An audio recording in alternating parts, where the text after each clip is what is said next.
bismillaahi raxmaani raxiim halkan waa xanta wararka qodobada aan idinkugu soo gudbin doono warkeena waxaa kamid ah dowladda Soomaaliya oo malaayiin dollar geysay Dhuusamareeb iyo mowqifkii ahlu sunnah oo la bedelay madaxweyne Xaaf oo ay xaaladdu ku xun tahay xog iyo xaqiiqo faahfaahsan ayaad ku daawan doontaan warkeena ciidan hubaysan oo ku wajahan magaalada Dhuusamareeb ee gobolka Galgaduud iyo madaxweynaha maamulkaasi Galmudug Xaaf oo loo gudbinayo gaalkacyo xog xasaasi ah ayaan idinku soo gudbin doonaa sidoo kale waxaad daawan doontaan dagaal beeleed ka dhacay duleedka degmada Matabaan ee gobolka Hiiraan oo ku dhawaad 10 qof lagu dilay dal dhawaan laga helay xanuunka cudurka Ebola oo ciidamo u soo diray Soomaaliya maamulka Puntland oo go'aan ka gaaraya kiiskii Caaisha Ilyas iyo qaramada midoobay oo tababar u soo xirtay xubno al-shabaab ahaa intii aad daawateen saaxiibayaal waxay ahaayeen qodobadii warkeena ugu waaweynaa fadlan haddii aad ku cusub tahay waxaan ku xasuusinayaa inaad ahdo subscribe like aad saarto haddii aad ka heshay muuqaalkan qaybta hoose aragtidaada aad nagula wadaagto waad mahadsantihiin guda galna markan qodobada wararkeena oo faahfaahsan xog gaar ah oo ay heshay warbaahinta xanta wararka ayaa sheegaya in madaxtooyada Soomaaliya ay lacago aad u badan ku bedeshay mowqifkii ahlu sunnah ay kula safneed madaxweynaha maamulkaasi Galmudug Axmed Ducaale Geelle Xaaf wafdi uu hogaaminayo wasiirka arrimaha gudaha ee xukuumadda Soomaaliya Cabdi Maxamed Sabriye ayaa shalay gaaray magaalada Dhuusamareeb waxaana uu maamulka ahlu sunnah ku wareejiyay lacag cadadkeeda lagu sheegay 5 milyan oo dollarka Mareykanka ah lacagtan oo kaash ahayd ayaa gabi ahaanba waxay bedeshay fikirkii ahlu sunnah ee waqtiga doorashada maamulka Galmudug oo goorsii horeysay madaxweyne Xaaf ay la safteen ahlu sunnah waxay ogolaatay in doorasho maamulka Galmudug ay ka dhacdo waqtiga soo aadan waxaana lacagaha 5 milyan lagu wareejiyay sidoo kale la jira qayb kale oo doorasho hadii ay dhacdo la siinayo ahlu sunnah waxa ay doonayaan in dhaqaalo ay ka helaan doorashada ka dhacaysa Dhuusamareeb maadaama la sheegay in maamulka uu al-shabaab la soo dagaalamay uu deymo badan galay oo hub fara badan uu soo qaatay sidaas darteedna uu doonayo in lacagihii uu iska mago madaxweyne Xaaf oo gabaad ka dhiganayay ahlu sunnah ayaa u muuqda mid la cidleeyay oo laga baxay ballamihii horay ay u wada galeen isaga iyo ahlu sunnah ayaa lagu waramayaa in hoos ay u wada hadleen madax ka tirsan dowladda federaalka ee Soomaaliya iskuna fahmeen dabar jabinta madaxweynaha maamulka Galmudug Axmed Ducaale Geelle Xaaf dhinaca kale warar aan hadda helayno ayaa sheegaya in ciidamo hubaysan oo la sheegay in ay u socdaan madaxweynaha maamulka Galmudug Axmed Ducaale Geelle Xaaf ayaa goor dhaweed waxa ay ka gudbeen magaalada Cadaado ee gobolka Galgaduud wariyaal ku sugan magaalada Cadaado oo ay la hadashay xanta wararka ayaa sheegay in ciidankan ay yihiin kuwa aad u hubaysan isla markaana ay doonayaan madaxweynaha maamulka Galmudug inay u soo gudbiyaan dhanka magaalada Gaalkacyo ee Mudug madaxweynaha maamulka Galmudug ayaa mas'uuliyiinta dowladda ay ku sugan magaalada Dhuusamareeb ku eedeeyay in ay faragelin ku hayaan maamulkiisa isla markaana ay doonayaan in ay carqaladeeyaan hanaanka shaqo ee maamulka Galmudug qaar ka mid ah bulshada magaalooyinka Cadaado iyo Gaalkacyo ayaa ka soo horjeeda faragelinta dowladda dhexe ee Soomaaliya ee ku aadan doorashada maamulkaasi Galmudug magaalada Beledweyne xarunta gobolka Hiiraan degmada ka tirsan ee Matabaan duleedkeeda waxaa laga soo sheegayaa in saacadihii la soo dhaafay ay ka dhaceen qaybo ka mid ah gobolkaasi ee bartamaha Soomaaliya dhaca dagaal beeleedyo u dhaxeeya laba maleeshiya beeleed dagaalka oo ahaa mid xooggan ayaa waxa uu ka dhacay deegaanka Warardheer oo dhinaca koonfur qiyaas ahaan 60 kiiloomitir ka xigta degmada Matabaan ee gobolkaasi wararka qaar ayaa sheegaya in dagaalka uu u dhaxeeyo laba maleeshiya beeleed oo wada dagaalkaasi inta la xaqiijiyay dagaalka waxaa ku geeriyooday ilaa 6 qof halka ay ku dhaawacmeen tiro intaasi ka badan dadka waxyeelada ugu badan soo gaartay dagaalkan inta uu socday waxaa lagu soo waramayaa inay u badan yihiin kuwa rayid ah kuwaas oo la socday gaari rakaab ah oo dhinac ka mid ah maleeshiya beeleedkaasi la sheegay in ay rasaas xooggan ay hubiyeen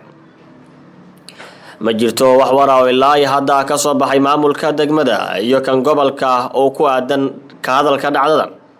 xaaladda ayaa si hadda u muuqata mid kacsan waxaana weli soo fadhiya dhinacyadii dagaalamay dowladda dalkaasi Uganda ayaa qorsheynaysa in saraakiil cusub oo booliis ay u soo diraan Soomaaliya xilli dalkaasi laga helay dhawaan kiiska cudurka halista ah badan ee Ebola. saraakiishan oo tiradoodu ay gaarayso 160 ayaa Soomaaliya waxa ay soo gaari doonaan bisha July ee sanadkan. Benjamin Namanya oo taliya ku-xigeenka qaybta nabadda ee ciidamada booliiska dalkaasi Uganda ayaa xaqiijiyay in dowladdiisu ay saraakiil hor leh ay u soo dirayso gudaha Soomaaliya si ay qayb uga noqdaan howlgalka midowga Afrika ee AMISOM. tirada saraakiisha Uganda ay soo dirayso ayaa haatan taliya ku-xigeenku waxa uu sheegay in tababar uu uga socdo xerada Kabalye ee ku taala gudaha dalkaasi.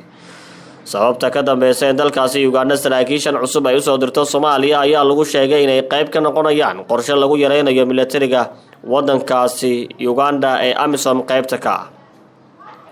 sidoo kale waxaa jira qorshe guud oo lagu dhimayo tirada ciidamada AMISOM ee Soomaaliya si ay guud ahaan ciidamada dowladda ay amniga u hantaan.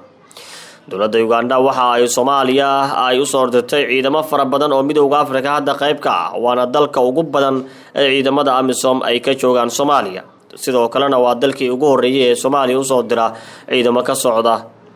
iyagoo ku howlgalaya magaca AMISOM sanadkii 2007. dhinaca maamulka Puntland haddii aynu jaleecnana maxkamadda racfaanka ee magaalada Garowe ayaa fadhigii ugu horeeyay maanta waxa ay ku yeelanaysaa magaaladaasi waxaana ay ka yeelanaysaa kiiska marxuumad Caasha Ilyas Aadan oo kufsi iyo dil loogu geystay gudaha magaalada Gaalkacyo ee xarunta gobolka Mudug. maxkamadda ayaa go'aan rasmi ah ka qaadan doonta kiiskan oo loo haysto ilaa 3 nin oo horey dil ugu soo xukuntay maxkamadda darajada koowaad ee magaaladaasi. qareenada difaaciyay eedeysanayaashan ayaa horey racfaan uga soo qaatay xukunkaasi. 3 eedeysane ayaa kala ahaa Cabdifataax Cabdiraxmaan Warsame, Cabdisalaan Cabdiraxmaan Warsame oo walaalo ah, iyo Cabdishakuur Maxamed Dige. maxkamadeedkan ayaa marar badan dib u dhacday taas oo sii dheereysay in la soo afjaro kiiska Caasha Ilyas Yare. lama oga in maxkamadda racfaanku ay ku raaci doonto xukunkii hore ee maxkamadda darajada koowaad ama sidoo kale in ay burin doonto go'aankaasi. Caasha waxa ay ahayd 12 jir iyada oo meed ah laga helay bishii February ee sanadkan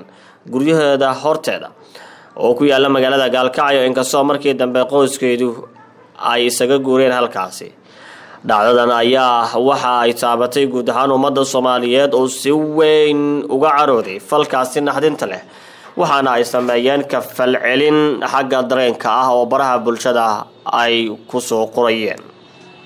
qaramada midoobay ayaa tababar waxay u soo xirtay xubno al-shabaab hore uga tirsanaa ilaa iyo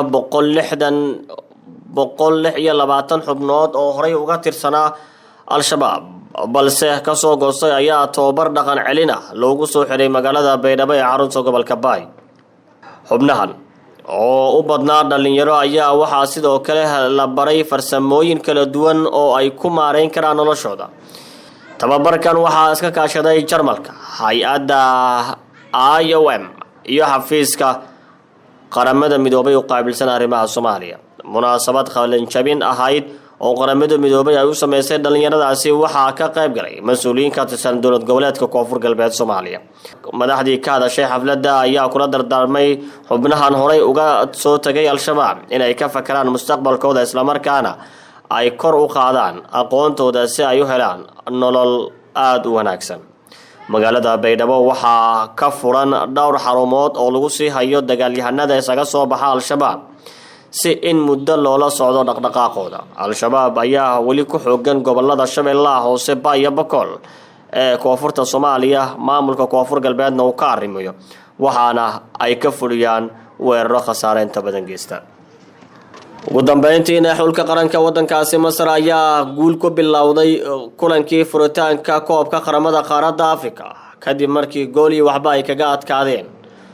xulka wadankaasi Zimbabwe. ciyaartan ayaa ka tirsanayad groupka oo ay ku wada jiraan Masar, Zimbabwe, DR Congo iyo sidoo kale wadankaasi Uganda. ciyaarta groupka ee ka arsan ayaa wada ciyaari doona xulalka DR Congo ama Jamhuuriyadda Dimuqraadiga ee Congo iyo sidoo kale wadankaasi Uganda. iyadoo Maxamed Saalax Ilini, Ahmed Xijazi ay ka mid ahaayeen ciyaartoydii ugu magaca weynaa ee xulka qaranka wadankaasi Masar ay ku duulaan tageen xalay. waxaana la soo warinayaa inay ahaayeen kuwii ugu badnaa ee fursadaha ciyaartaasi qasaariyay. waa mid ka mid ah xulalka loogu saadaalin og yahay koobkan inay ku guuleystaan maadaama ay wataan ciyaaryahankii ku guuleystay UEFA Champions League waana midka Liverpool ka tirsan ee Mohamed Salah. waanaga intaa saaxiibayaal warkii aad kala socoteen xanta wararka waad ku maasantiin daawashadiina mar kale ayaan idin xasuusinaya haddii aad ku cusub tahay channelka fadlan subscribe like sar haddii aad ka heshay muuqaalkeena sidoo kale qaybta hoose aragtidaada nagula wadaag.